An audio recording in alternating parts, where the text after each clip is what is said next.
दोस्तों, सुना है कि फोर्ड इंडिया में वापस आ रही है, लेकिन अगर आना ही था तो 3 साल पहले गए ही क्यों।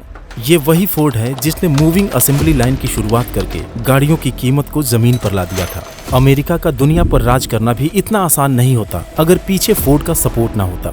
जो हिटलर अमेरिका से बेइंतहा नफरत करता था, वो भी हेनरी फोर्ड को अपना इंस्पिरेशन मानता था। और इसके पीछे की वजह जानते हैं दोस्तों? हेनरी फोर्ड में कुछ बड़ा करने का जुनून। न तो वो ज्यादा पढ़े लिखे थे और न ही उनके पास पैसे थे। जगह जगह नौकरी के लिए भटकते रहे और जब बड़ी मुश्किल से एक कंपनी की शुरुआत भी किए तो उन्हें अपनी ही कंपनी से बाहर निकाल दिया गया। और बावजूद उसके उन्होंने इतिहास की सबसे iconic car Ford model T बनाकर दिखाया। आज दुनिया की मोस्ट वैल्यूएबल कार कंपनीज में जगह रखने वाली फोर्ड मोटर्स ने एंडेवर, मस्टैंग और इको स्पोर्ट जैसी कार्स के जरिए क्वालिटी और भरोसे का एक नया स्टैंडर्ड सेट किया है। लेकिन फोर्ड के इंडिया से जाने के बाद लाखों इंडियंस का दिल टूट गया, क्योंकि ओपल, शेवरले, फिएट और मित्सुबिशी ने इंडिया छोड़ने के बाद कभी पलट कर नहीं देखा। तो फिर आखिर फोर्ड की वापसी के पीछे का राज क्या है? आज की वीडियो में हम फोर्ड कंपनी की पूरी जर्नी, चैलेंजेस, बिजनेस स्ट्रेटजीज और फ्यूचर प्लान्स को डिटेल में जानने वाले हैं। फोर्ड की कहानी शुरू होती है आज से लगभग 157 साल पहले, जब अमेरिका के मिशिगन में एक किसान के घर हेनरी फोर्ड का जन्म हुआ। अपने 6 भाई बहनों में वो सबसे बड़े थे और माँ बाप के साथ खेती बाड़ी का काम करते थे। वैसे तो इस काम में उन्हें कोई दिलचस्पी नहीं थी, लेकिन सिर्फ माँ के सपोर्ट के लिए वो उनके साथ खेत जाया करते थे। पढ़ाई में भी उनका कुछ खास मन नहीं लगता था, लेकिन मन अगर कहीं लगता था तो औजारों और मशीनों से खेलने में।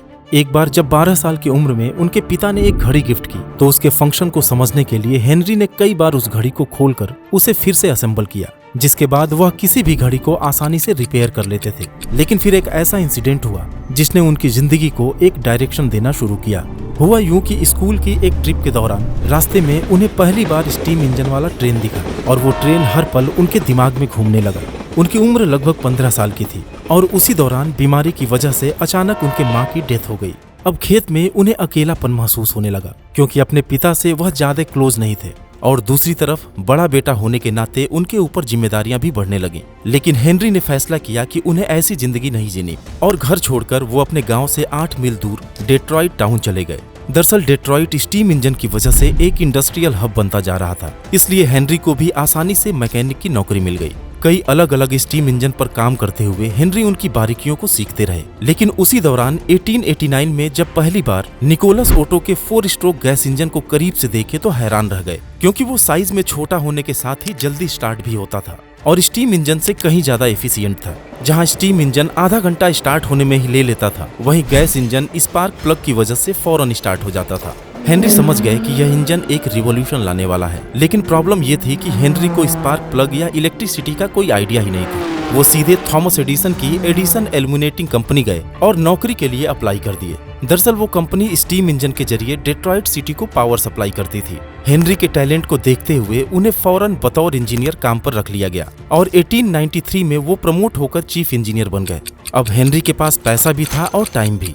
उन्होंने गैसोलीन इंजन पर चलने वाली ऑटोमेटिक व्हीकल पर काम करना शुरू किया और 3 साल की कड़ी मेहनत के बाद 1896 में फोर्ड क्वाड्रीसाइकिल बनाने में सफल हो गए, जो एथेनॉल इंजन के साथ 2 गियर्स और 32 की मैक्सिमम स्पीड पर चलने वाला एक सिंपल सा 4 व्हीलर था। इस क्वाड्रीसाइकिल में काफी कमियां थी, जिसे दूर करके हेनरी ने इसे $200 में बेच दिया और उन पैसों से दूसरी और तीसरी क्वाड्रीसाइकिल पर काम करने लगे। और जब एक बार उन्हें अपने ऊपर पूरा कॉन्फिडेंस हो गया तो 1899 में उन्होंने जॉब से रिजाइन कर दिया। हेनरी अपनी खुद की एक मोटर कार कंपनी के लिए फंड जुटाने की कोशिश करने लगे, जिसके लिए कई बिजनेसमैन सामने आए, क्योंकि हेनरी के टैलेंट पर सबको भरोसा था। और पैसों का बंदोबस्त होते ही हेनरी ने डेट्रॉइट ऑटोमोबाइल कंपनी की शुरुआत कर दी। लेकिन उनके और बाकी स्टेक होल्डर्स के बीच मतभेद ये था कि हेनरी आम लोगों के लिए एक सस्ती कार बनाना चाहते थे, जबकि बाकी लोग डेट्रॉइट टाउन के प्रीमियम कस्टमर्स के लिए एक लग्जरी कार के फेवर में थे। हेनरी उनकी बात मानने के लिए मजबूर थे, क्योंकि कंपनी में उनका शेयर सिर्फ 15% का था। डिलीवरी वैगन के नाम से पहली कार मार्केट में उतारी गई, लेकिन उस लग्जरी कार के ज्यादातर पार्ट्स बनाने के लिए हेनरी के पास मशीनें ही नहीं थी, इसलिए वो दूसरी कंपनीज पर डिपेंडेंट थे। जिसका नुकसान ये हुआ कि 2 साल में सिर्फ 20 कार्स ही बनाए जा सके और इन्वेस्टर्स निराश होकर हेनरी को ही कंपनी से बाहर निकाल दिए। लेकिन हेनरी फिर 1901 में अपने कुछ दोस्तों के साथ हेनरी फोर्ड कंपनी शुरू किए, लेकिन यहाँ पर भी वो अपने हिसाब से काम नहीं कर पाए और खुद ही उस कंपनी से बाहर निकल गए। लेकिन दोस्तों, वो कंपनी आज भी कैडिलैक के नाम से जानी जाती है और जनरल मोटर्स की एक सब्सिडरी है। हेनरी बार बार फेल होने के बावजूद भी निराश नहीं हुए, बल्कि फैसला किए कि अब जो भी करना है अपने दम पर करना है, और उन्होंने तीसरी कंपनी शुरू की, फोर्ड मोटर कंपनी, जिसमें कंट्रोलिंग स्टेक हेनरी के पास था। मॉडल ए के नाम से पहली कार लॉन्च की गई। साथ ही फोर्ड को दुनिया की नजर में लाने के लिए उस समय की फास्टेस्ट रेसिंग कार फोर्ड 999 को भी ट्रैक पर उतार दिया गया। हेनरी मॉडल ए की डिजाइन और टेक्नोलॉजी में अगले 5 सालों तक सुधार करते रहे और मॉडल ए से शुरू हुई उनकी कार की लिस्ट एक एक अल्फाबेट आगे बढ़ते हुए 1908 में मॉडल टी पर जाकर रुकी। और दोस्तों, पहली बार किसी कार में वैनेडियम स्टील का इस्तेमाल किया गया। ये स्टील 3 गुना ज्यादा स्ट्रांग और पहले से काफी लाइट वेट थी। मॉडल टी ने मार्केट में आते ही धूम मचा दिया, लेकिन अभी भी इस कार को खरीदना एक आम इंसान के लिए पॉसिबल नहीं था और वजह थी $850 की इसकी भारी भरकम कीमत। लेकिन कॉस्ट को बहुत ज्यादा नीचे भी नहीं किया जा सकता था, क्योंकि एक तरफ जहां प्रोडक्शन की लागत काफी ज्यादा थी, वहीं दूसरी तरफ कंपनी को एक्सपेंड करने के लिए प्रॉफिट की भी जरूरत थी। लेकिन हेनरी फोर्ड ने कुछ ऐसे स्टेप्स लिए जिसे आज ऑटोमोबाइल इंडस्ट्री का आधार माना जाता है। वो सुधार अगर हेनरी ने नहीं किया होता तो आज दुनिया की सड़कों पर इतनी गाड़ियां नहीं दिखती। आपको जानकर हैरानी होगी कि उन सुधारों के बाद मॉडल टी की कीमत $850 से गिरकर $360 पर आ गई, लेकिन क्वालिटी के साथ कोई भी कॉम्प्रोमाइज नहीं किया गया। और इस चमत्कार के पीछे की वजह थी 3 मेजर चेंजेस जिसे हेनरी फोर्ड ने किया था। सबसे पहला चेंज था डिवीजन ऑफ लेबर, जहां पहले गाड़ी के किसी एक बड़े हिस्से को हाईली स्किल्ड वर्कर्स की एक टीम बनाती थी, उसी हिस्से को कई छोटे छोटे पार्ट्स में ब्रेक किया गया और इस छोटे से पार्ट को भी कई स्टेप में डिवाइड करके उस पर अलग अलग वर्कर्स लगा दिए गए।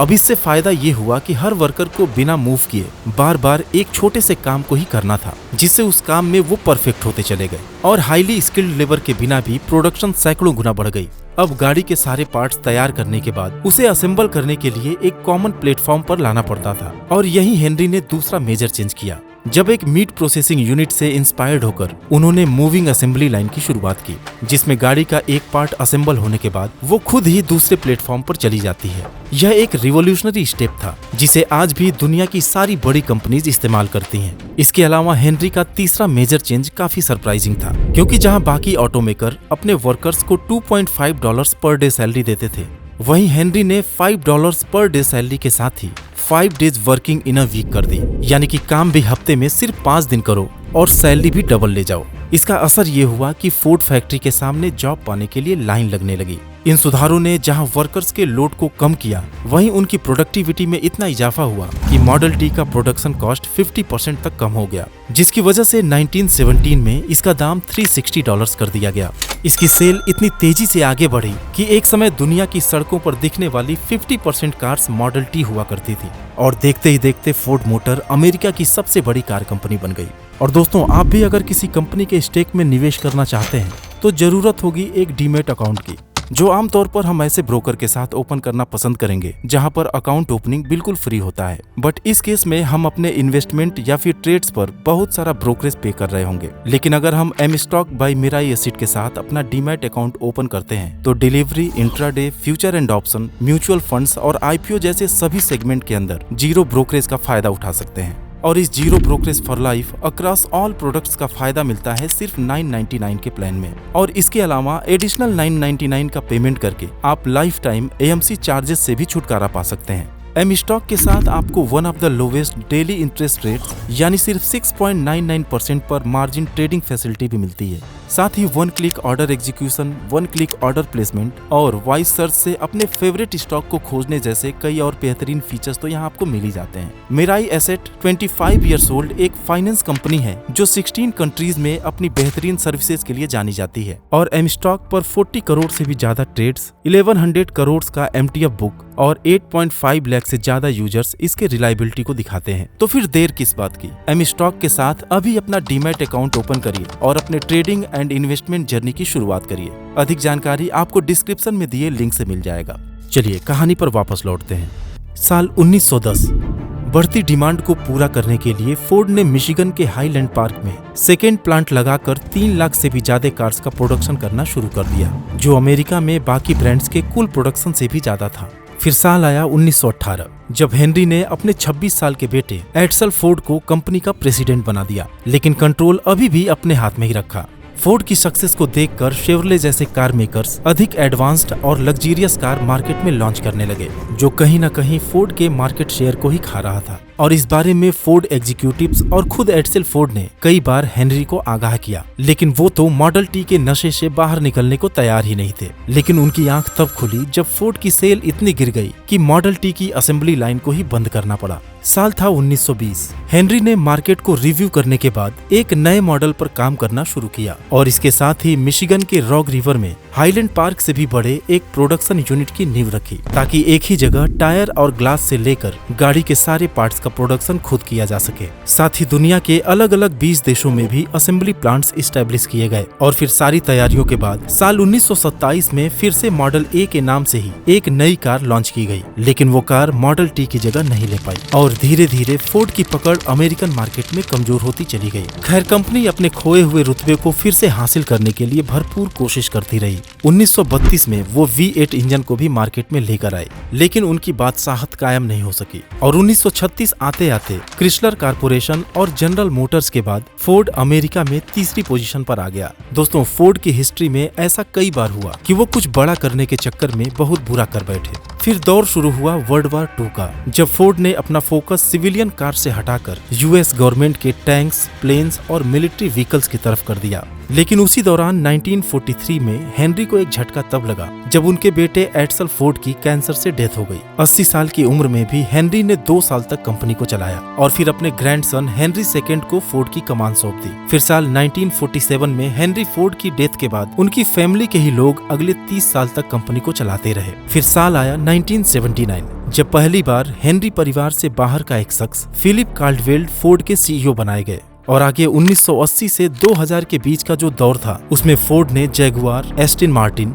हर्ट्ज कारपोरेशन, वॉल्वो और लैंड रोवर जैसे दिग्गज ब्रांड्स पर कब्जा करके दुनिया के हर कोने में अपने बिजनेस को पहुंचा दिया। और दोस्तों, उसी सुनहरे दौर में फोर्ड की एंट्री होती है इंडिया में, अकेले नहीं बल्कि महिंद्रा एंड महिंद्रा के साथ 50-50 ज्वाइंट वेंचर में, और नाम रखा गया महिंद्रा फोर्ड इंडिया। और जल्द ही चेन्नई में एक असेंबली लाइन इस्टेब्लिश करके फोर्ड एस्कॉर्ट के नाम से एक सेडान लॉन्च की गई। यह कार तो लोगों को कुछ खास पसंद नहीं आई, लेकिन फोर्ड को इंडिया में अपना फ्यूचर ब्राइट दिखा, इसलिए जेवी में अपना स्टेक 72% करके उन्होंने कंपनी का नाम फोर्ड इंडिया कर दिया और एस्कॉर्ट के बाद आइकॉन और 2003 में एंडेवर को लॉन्च किया गया। लेकिन दोस्तों, आपको 2008 का वो मंदी का दौर याद होगा जब अमेरिकन ऑटोमोबाइल इंडस्ट्री तो खत्म होने की कगार पर पहुंच गई थी।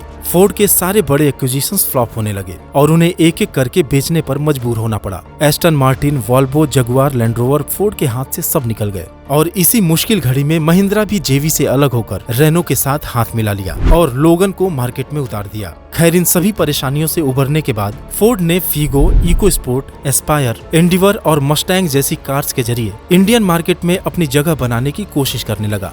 दोस्तों, फोर्ड आज भी हेनरी फोर्ड के उसूलों पर काम करती है, यानी कि बेहतरीन क्वालिटी, जेन्युइन प्राइस और एम्प्लॉय वेलफेयर। लेकिन आज के कॉम्पिटिटिव मार्केट में सिर्फ इनसे ही काम नहीं चलने वाला। फोर्ड ने कुछ ऐसी गलतियां की जिसकी वजह से उनका इंडिया में मार्केट शेयर 3-4% से ऊपर कभी नहीं गया और आखिरकार हार मानकर साल 2021 में वो इंडिया छोड़कर चले गए। और देखा जाए तो उनके जाने के पीछे मेनली 2 रीजंस थे। सबसे पहला रीजन तो ये था कि फोर्ड ने कभी इंडियन मार्केट को समझा ही नहीं, अपने हिसाब से गाड़ियां लॉन्च करते रहे। आपको शायद याद होगा कि इको स्पोर्ट से जब उन्होंने सब 4 मीटर सेगमेंट की शुरुआत की, तब लोगों का जबरदस्त रिस्पांस मिला, लेकिन फोर्ड ने ना तो उसे अपडेट किया और ना ही इस कैटेगरी में कोई और गाड़ी लेकर आए। उनका पूरा फोकस फीगो और एस्पायर पर था। शायद वो मारुति की जगह लेना चाहते थे। नतीजा ये हुआ कि फीगो और एस्पायर तो फ्लॉप हुई ही, सब 4 मीटर सेगमेंट पर भी मारुति और ह्युंडई ने कब्जा कर लिया।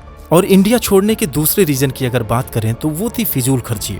दोस्तों, फोर्ड अपने सबसे बुरे दौर में भी 60,000 कार्स हर साल बेच रहा था, जो निसान, जीप और सिट्रोइन से काफी अच्छी थी। और देखा जाए तो होंडा और रेनो से भी ज्यादा खराब नहीं थी। अगर वो सरवाइव कर सकते हैं तो फोर्ड क्यों नहीं। रीजन वही पुराना है दोस्तों, फोर्ड कुछ बड़ा करने के चक्कर में बहुत बुरा कर बैठता है। दरअसल जब फोर्ड ने 2011 में फीगो को लॉन्च किया तो शुरुआती दिनों में उसे काफी अच्छा रिस्पांस मिला, जिससे उनका कॉन्फिडेंस 7वें आसमान पर पहुंच गया। साथ ही मार्केट सेंटीमेंट भी ऑटोमोबाइल इंडस्ट्री के फेवर में था। फिर क्या था, बिना कुछ सोचे फोर्ड ने गुजरात के सानंद में 3 लाख कैपेसिटी का एक वर्ल्ड क्लास प्लांट बनाना शुरू कर दिया और 9 गेल फोर्स रेटिंग के साथ बना ये सानंद प्लांट इतना मजबूत बनाया गया कि वो एक खतरनाक टोर्नेडो को भी झेल सकती है। काफी महंगे फॉर्कलिफ्ट्स और मशीन्स मंगाई गई और मार्केट से काफी ज्यादा लेबर कॉस्ट पर खर्च किया गया और यही सब फिजूल खर्ची फोर्ड को ले डूबी।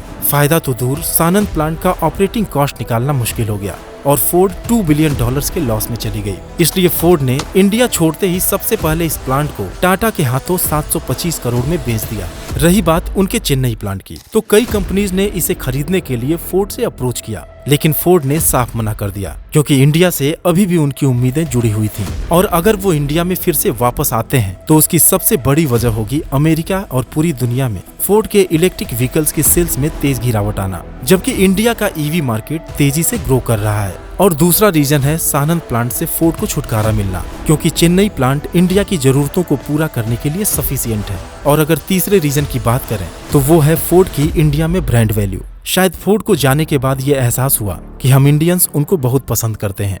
उम्मीद है कि यह वीडियो भी आपको पसंद आई होगी। Investments in securities markets are subject to market risks. Read all the related documents carefully before investing. Thanks for watching.